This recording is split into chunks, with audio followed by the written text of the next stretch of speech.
Good morning, students. Today's thought: the best way to find yourself is to lose yourself in the service of others. अर्थात खुद को खोजने का सबसे अच्छा तरीका है कि आप दूसरों की सेवा में खुद को खो दें। कहने का तात्पर्य यह है बच्चों कि हर इंसान, जब हम लोग छोटे रहते हैं तो हम लोगों में इस चीज़ की भावना कम रहती है कि हमें किसी की हेल्प करनी चाहिए, किसी की मदद करनी चाहिए। लेकिन जैसे जैसे हम लोग बड़े होते हैं और हम लोग पढ़ाई के माध्यम से या अपने घर में बड़े बुजुर्ग की बातों को सुनकर हम लोगों के मन में एक किसी को हेल्प करने की फीलिंग जागती है। तो बहुत बार ऐसा होता है कि हम लोगों के पास बहुत खाली समय होता है और हम लोग उसे कैसे वेस्ट करें ये समझ में नहीं आता है। तो हर समय खुद के लिए जीने से अच्छा है कि हम लोग किसी दूसरे का किसी भी तरीके से उसका हेल्प करें।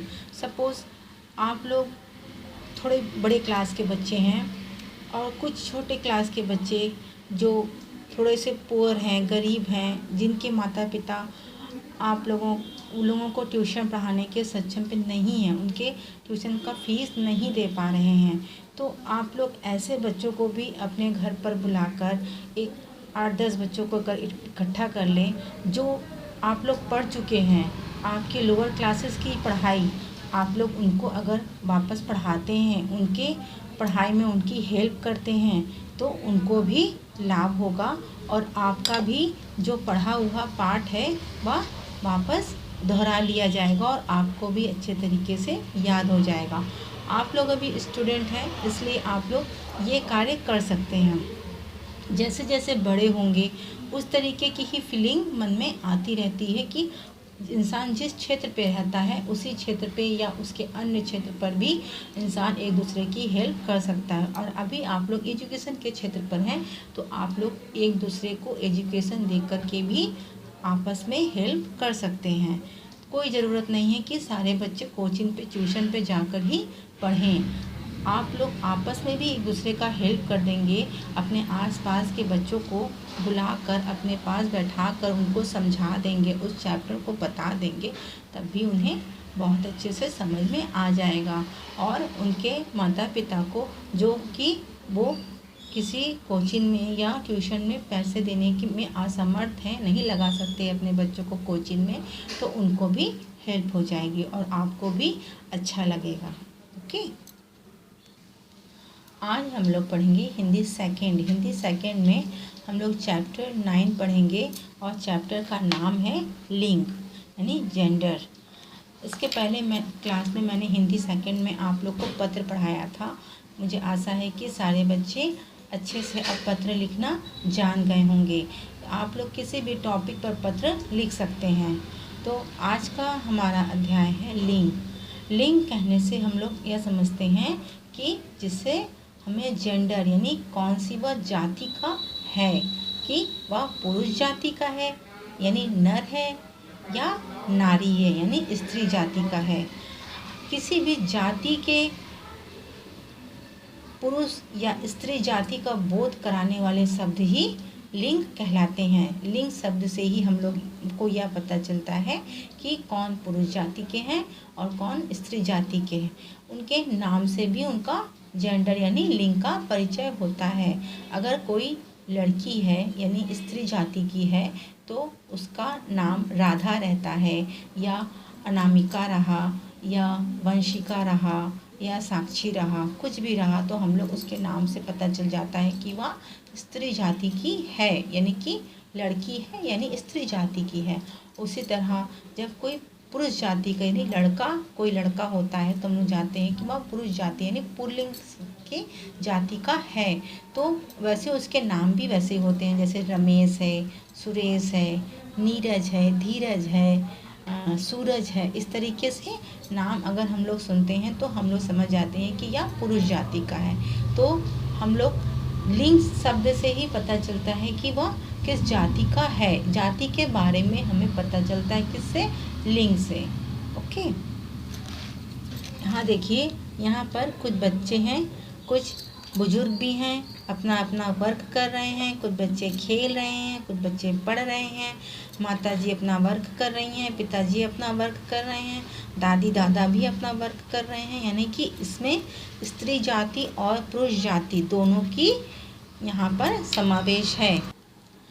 कहने का तात्पर्य यह है बच्चों, अगर लिंग शब्द हमारे सामने आता है तो लिंग से हम उनके चिन्ह का पता चलता है, वह किस जाति के हैं। चिन्ह यानी कि लिंग से वह चिन्ह, यानी वह स्त्री जाति के हैं या पुरुष जाति के हैं। और सभी संज्ञा शब्दों का कोई ना कोई अपना लिंग एक अवश्य होता है।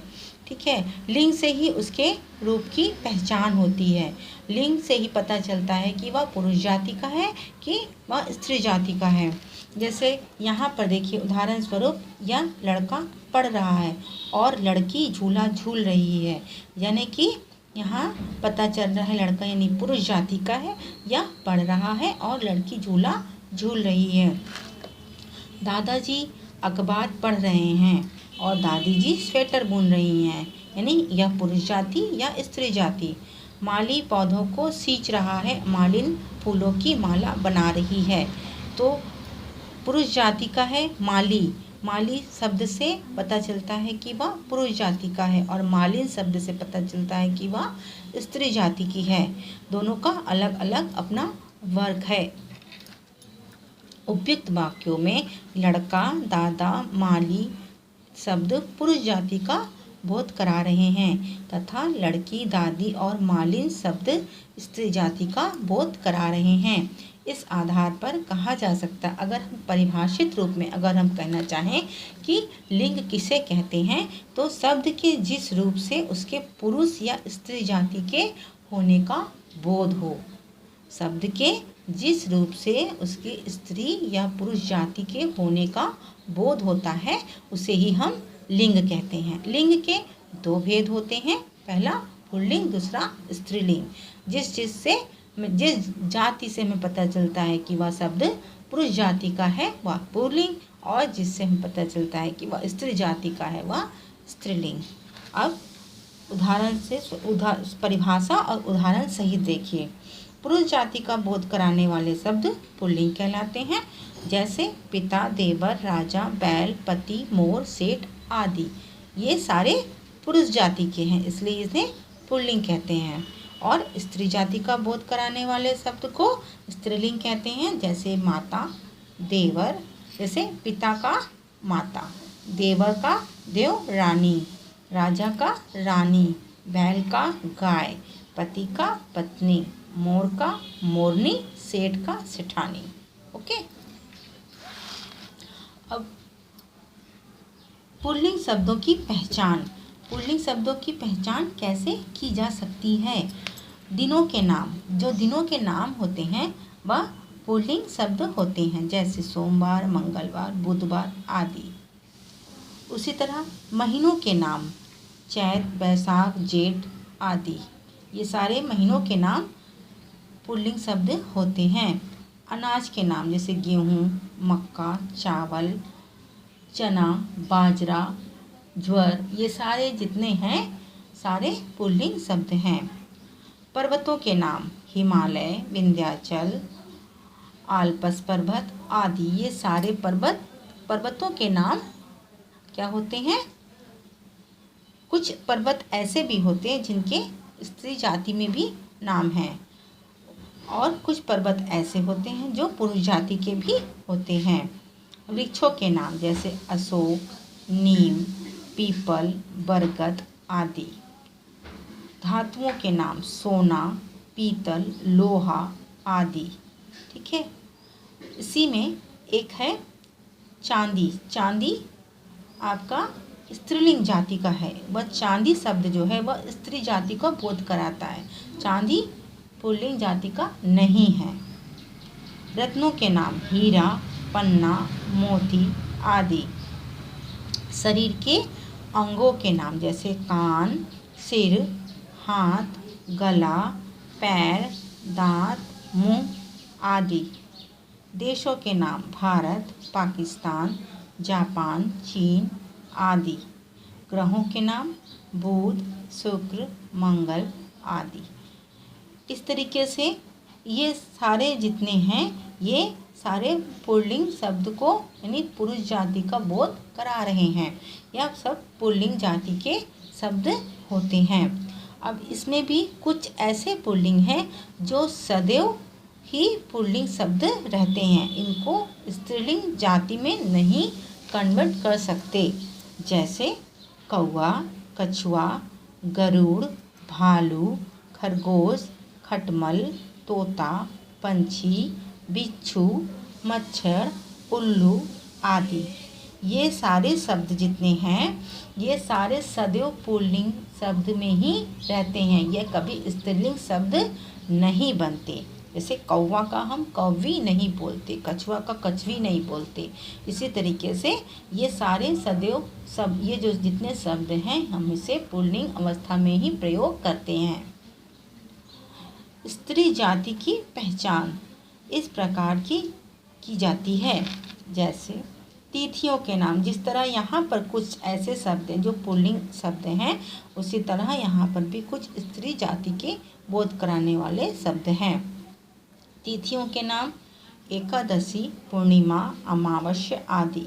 भाषा के नाम हिंदी, मराठी, गुजराती आदि। लिपियों के नाम देवनागरी, गुरुमुखी, फारसी, रोमन आदि। नदियों के नाम गंगा, यमुना, सतलज आदि। झीलों के नाम मानसरोवर, डल आदि। गहनों के नाम चूड़ी, अंगूठी, माला, पायल, नथनी आदि। नक्षत्रों के नाम अश्विनी, रोहिणी, भरणी आदि। शरीर के अंगों के नाम आँख, नाक, आँख, जीभ, कलाई, कुहनी, पलके आदि। जिस तरह यहाँ पर भी देखिए शरीर के अंगों के नाम हैं, शरीर के अंगों के नाम यहाँ पर भी हैं। तो कुछ शरीर के अंग हमारे पुल्लिंग शब्द हैं, यानी पुरुष जाति का बोध कराते हैं। इन शब्दों से पुल्लिंग शब्द का बोध होता है और कुछ शब्द ऐसे हैं जो स्त्री जाति का भी बोध कराते हैं। जिस तरीके से कुछ सदैव पुल्लिंग रहने वाले शब्द हैं जिसे हम स्त्री जाति में प्रयोग नहीं कर सकते, स्त्री जाति में कन्वर्ट नहीं कर सकते, उसी तरह कुछ शब्द ऐसे भी हैं जो स्त्री जाति में ही प्रयोग किए जाते हैं, उन्हें हम पुरुष जाति में प्रयोग नहीं कर सकते हैं। वैसे भी कुछ शब्द हैं जैसे मछली, तितली, कोयल, मैना, मक्खी, जूं, गिलहरी, चील, मकड़ी आदि। ठीक है। जिस तरीके से जैसे हम मछली अगर देखे हैं तो हम लोग उसे मछली ही कहते हैं। हम लोग अगर दो मछली रखा हो सामने तो किसी को मछली और किसी को मछला नहीं कहते, किसी को तितली और किसी को तितला नहीं कहते। ये शब्द हमें स्त्रीलिंग जाति में ही प्रयोग करना पड़ता है। उसी तरह ये शब्द हमें पुल्लिंग जाति में ही प्रयोग करना पड़ता है। ओके। अब जिन शब्दों के अंत में ई, आवट, इया, ताई, आई, आहट, आस, टा, वत, आनी, इन, आइन प्रत्यय आते हैं, ये सारे प्रत्यय के शब्द हैं। वे प्रायः स्त्रीलिंग के शब्द होते हैं। खासकर इन सारे शब्दों के प्रोनाउंसिएशन के अंत में जब इन सारे चिन्हों का प्रयोग किया जाता है, हम उच्चारण जब करते हैं तो हमें ऐसा प्रतीत होता है कि जैसे इन शब्दों का अंत में प्रयोग किया गया है। सपोज आहट, आई, तो लिखाई, मिठाई, ये सब आई, इसमें अंत में क्या आ रहा है? आई। ठीक है। तो उसी तरह जैसे है आवट, जैसे लिखावट, सजावट, है ना, बनावट, इस तरह के जो शब्द होते हैं तो उसके अंत में जब ऐसे प्रत्यय का प्रोनाउंसिएशन आता है तो वे शब्द जो होते हैं वह स्त्रीलिंग के शब्द होते हैं। जैसे ई, टोपी, नाली, नदी, अमीरी, गरीबी। आवट, सजावट, बनावट, गिरावट, लिखावट आदि। इया डिबिया बिटिया डिबिया चुईया गुड़िया खटिया या ठीक है। सुंदरता, ता का उच्चारण आ रहा है। लघुता, मधुरता, शत्रुता, ता का उच्चारण आ रहा है। आई, भलाई, बुराई, चटाई, लिखाई, मलाई, सिलाई, इस तरह का प्रयोग हो रहा है। ये सारे स्त्री शब्द कहलाते हैं, स्त्रीलिंग के शब्द कहलाते हैं। जैसे आहट, घबराहट, चिकनाहट, मुस्कुराहट, चिल्लाहट, झलझलाहट। तो आहट से ये सारे शब्द बने। ये सारे शब्द कौन से हैं? ये प्रत्यय के शब्द हैं, ठीक है। ये सारे शब्द जिनमें प्रत्यय में ऐसे शब्दों का लास्ट में समावेश होता है, उच्चारण में हमें लगता है, तो वे शब्द स्त्रीलिंग के शब्द कहे जाते हैं।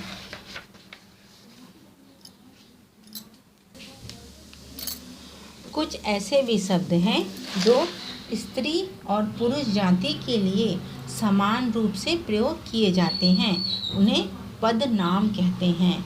जैसे ये शब्द आपके सामने हैं, इन्हें चाहे वह स्त्री जाति के लोग हो चाहे वह पुरुष जाति के लोग हों, हम लोग एक ही शब्द का प्रयोग दोनों के लिए करते हैं। सिर्फ उसका क्या करते हैं, उच्चारण के टाइम पे उसका रूप थोड़ा सा बदल देते हैं, लिखावट में थोड़ा सा चेंजेस आता है। जैसे प्रधानमंत्री, डॉक्टर, मंत्री, राज्यपाल, राष्ट्रपति, इंजीनियर, खिलाड़ी, नेता आदि। ऐसे जो शब्द हैं वह शब्द को हम लोग क्या करते हैं, कुछ इस तरह से, अगर बाय द वे नर प्रधानमंत्री होते हैं तो हम लोग प्रधानमंत्री ही यूज़ करते हैं। अगर कोई औरत यानी महिला प्रधानमंत्री बनती है तो हम लोग महिला प्रधानमंत्री लिखते हैं। प्रधानमंत्री के आगे महिला शब्द का या नारी प्रधानमंत्री का प्रयोग करते हैं। उसी तरह जब हम लोग डॉक्टर लिखते हैं तो डॉक्टर भी अपने उच्चारण पे ऐसा लगता है कि डॉक्टर से ऐसा शब्द है वह पुल्लिंग का बोध करा रहा है। सपोज़ कोई नारी या महिला डॉक्टर होती है तो हम लोग उस जगह में लिख देते हैं महिला डॉक्टर, ठीक है। तो ऐसे शब्द हैं जो पुरुष अगर हम लोग नहीं भी लिखते हैं तब भी डॉक्टर से डॉक्टर का पता चल रहा है, हम लोग देख कर के पता चल जाता है, उनकी उपाधि ही वो होती है कि डॉक्टर हैं, ठीक है। ऐसे शब्दों को हम लोग क्या कहते हैं, पदनाम। कुछ शब्दों का लिंग परिवर्तन के समय उसका रूप बदल जाता है। जैसे नर का अगर चेंज करते हैं तो वह माता हो जाता है, पुरुष का स्त्री, माता का पिता, भाई बहन, बैल का गाय, साधु का साध्वी, भैया का भाभी, ससुर का सास। ओके, कुछ लिंग में परिवर्तन होता है, वह इस प्रकार है। इसके बाद पुल्लिंग शब्दों को स्त्रीलिंग बनाने के नियम। जब पुल्लिंग शब्दों को हम लोग स्त्रीलिंग शब्द किस तरीके से बनाएंगे और लास्ट में प्रत्यय आ लगाकर हम लोग पुल्लिंग शब्द से स्त्रीलिंग शब्द को कैसे बनाएंगे। जैसे अध्यक्ष अध्यक्षा, छात्र छात्रा, प्रिय प्रिया, शिष्य शिष्या, भवदीय भवदिया, सूत सूता। इस तरीके से आ प्रत्यय को लगाकर हम लोग स्त्री पुल्लिंग शब्द से स्त्रीलिंग शब्द बनाएंगे।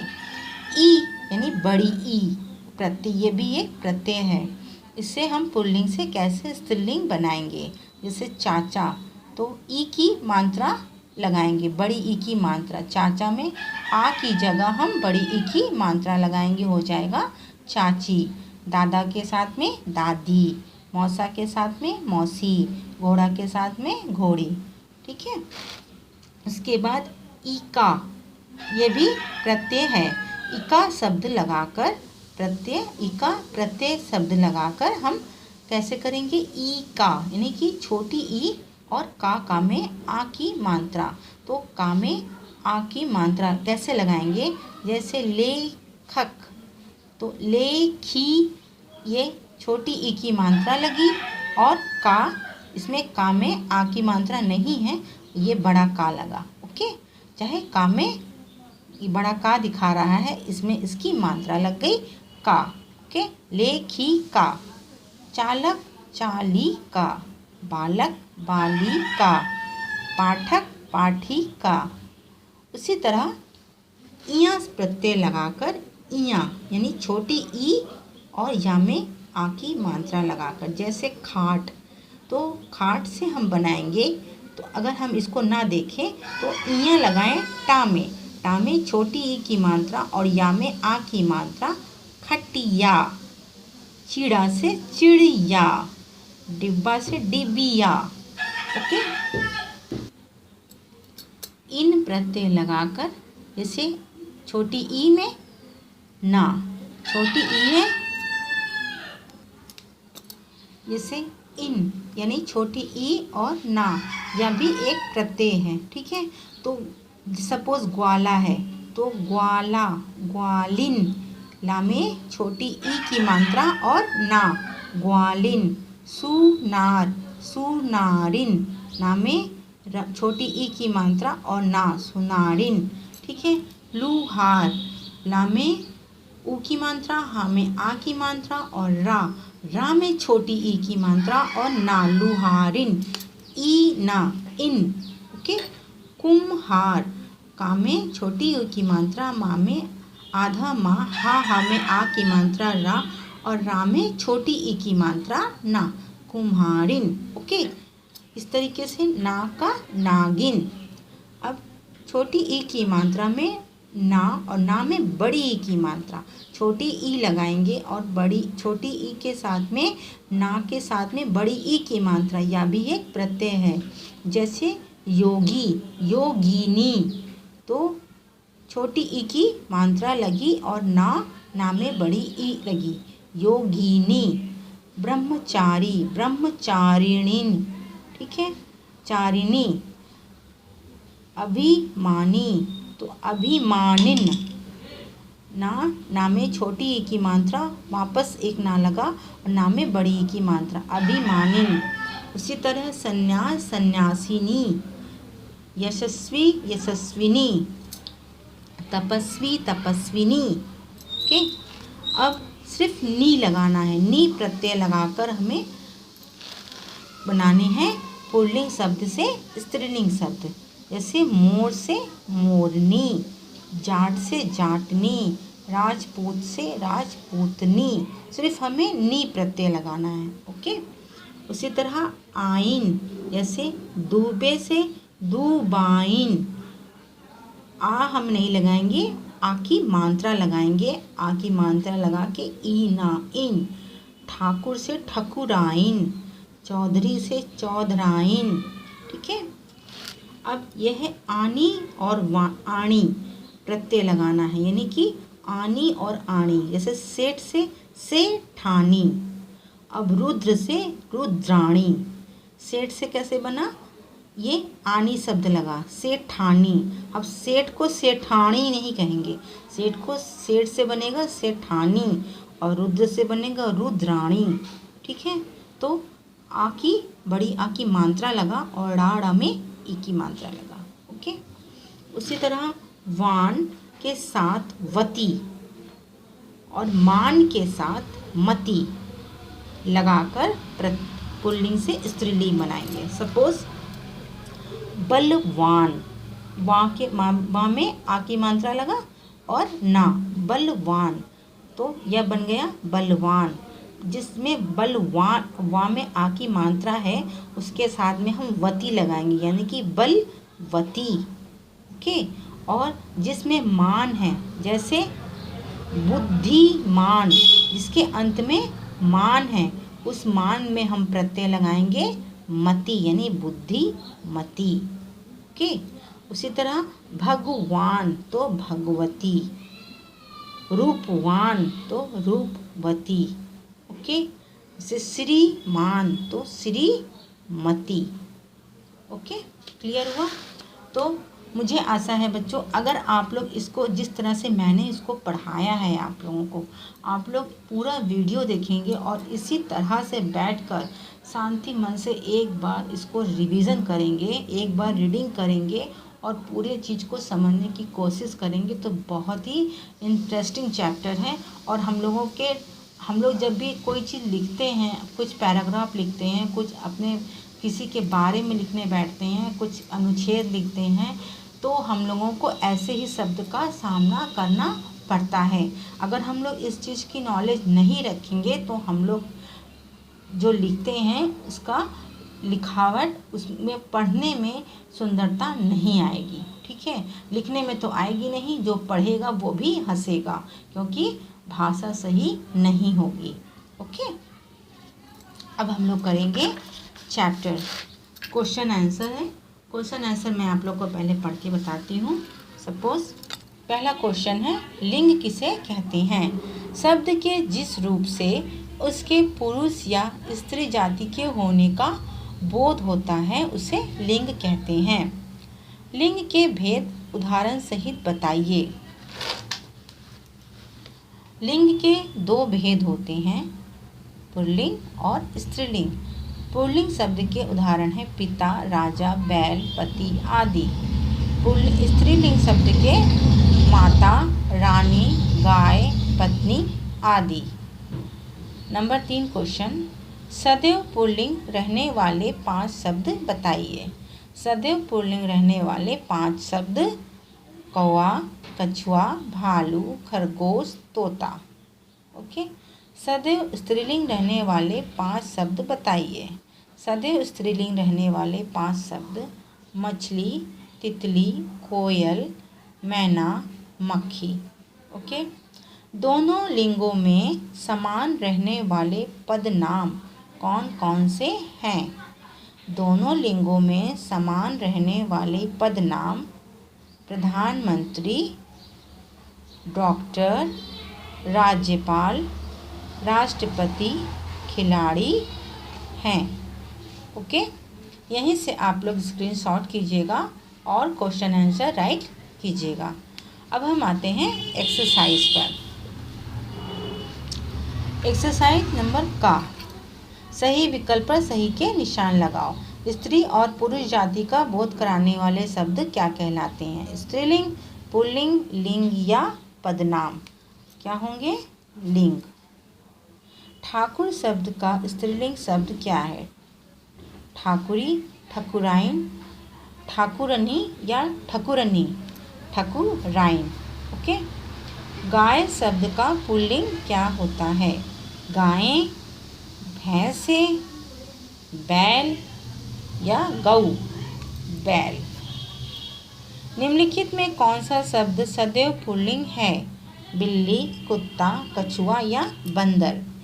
कछुआ। ओके, स्त्री पुरुष दोनों में समान रूप से प्रयोग होने वाले पदनाम, विदुषी, अभिनेता, राज्यपाल या कवि?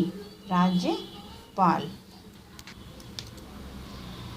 ख नंबर, निम्नलिखित वाक्यों में रंगीन शब्दों के लिंग परिवर्तन करके लिखिए। साधु ने भगवा वस्त्र पहने हैं। अब हमें इसे लिंग परिवर्तन करना है, पूरे सेंटेंस का नहीं करना है, सिर्फ जो ब्लू लाइन में दिए गए हैं, ब्लू अक्षर हैं, इसी की जगह में हमें लिंग परिवर्तन करके, सपोज यह पुरुष जाति के हैं तो हमें स्त्री जाति करना है और स्त्री जाति के हैं तो हमें पुरुष जाति करना है। ओके, तो साधु ने भगवा वस्त्र पहने हैं, यानी साध्वी ने भगवा वस्त्र पहने हैं। साधु का होगा साध्वी। ओके, नौकर ने मालिक के लिए खाना बनाया। यहाँ देखिए 2 ब्लू शब्द हैं तो हमें दोनों को चेंज करना है, यानी कि नौकर की जगह नौकरानी ने, मालिक की जगह मालकिन के लिए खाना बनाया। तपस्वी ने योग साधना की। तपस्विनी ने योग साधना की। बच्चा सिंहनी को देखकर डर गया। बच्चा सिंह को देखकर डर गया। मेरे दादाजी बुद्धिमान हैं। मेरे दादाजी बुद्धिमती हैं। ठीक है। गा नंबर, निर्देश अनुसार दो दो शब्द लिखिए। यानी कि हमें जो ये सारे ब्लू रंग के दिख रहे हैं ये सारे प्रत्यय हैं। ठीक है। इन प्रत्ययों को लगाकर हमें स्त्रीलिंग शब्द बनाना है, जैसे जिसके अंत में नी का उच्चारण आए। तो ऐसे ये शब्द हैं शेरनी, मोरनी, ईका, नायिका, बालिका, इन, पंडिताइन, हलवाइन। ओके। इया, प्रत्यय लगाकर स्त्रीलिंग शब्द, इया, डिबिया, खटिया। ठीक। ये देखिए बच्चों, यहाँ मिस प्रिंट हुआ है इया, ये बड़ी ई दिया है, इसे हमें छोटी ई करना है। ओके। तब ये बनेगा डिबिया और खटिया। ओके। कंफ्यूज मत होइएगा। इनी, इनी लगाकर योगिनी, सन्यासिनी। ओके। घा नंबर, निम्नलिखित पुल्लिंग शब्द से स्त्रीलिंग तथा स्त्रीलिंग के पुल्लिंग शब्द बनाइए। यानी कि इसमें दोनों मिक्स करके दिए हैं, जो शब्द स्त्रीलिंग के हैं उसे पुल्लिंग और जो पुल्लिंग के हैं उन्हें स्त्रीलिंग शब्द बनाने हैं।